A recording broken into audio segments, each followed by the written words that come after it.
হে বন্ধুরা, good afternoon. কেমন আছো সবাই? আশা করছি সবাই ভালো আছো।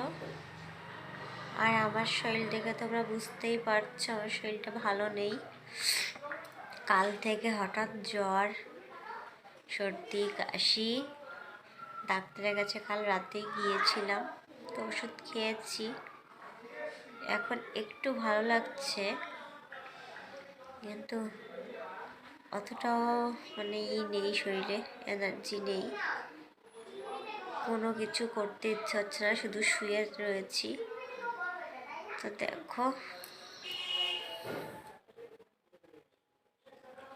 ছেলের স্কুল ছিল, ছেলেকে এই অবস্থায় নিয়ে এলাম, কারণ বর তো ডিউটিতে গিয়েছে। তো এসে দুটো খেয়ে আবার শুয়ে পড়লাম।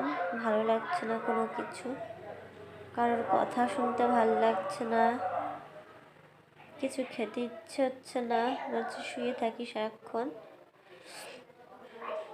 তো হঠাৎ করে এরকম হলো, বাড়িতে সরস্বতী পুজো, কি দিয়ে কি করব আমি কিছুই বুঝতে পারছি না।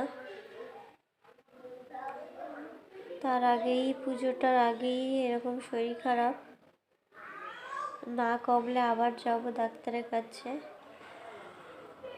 তো আমার ভালো লাগছে না, আমি একটু ঘুমোবো এখন। টাটা, বাই বাই, আবার পরে দেখা হবে।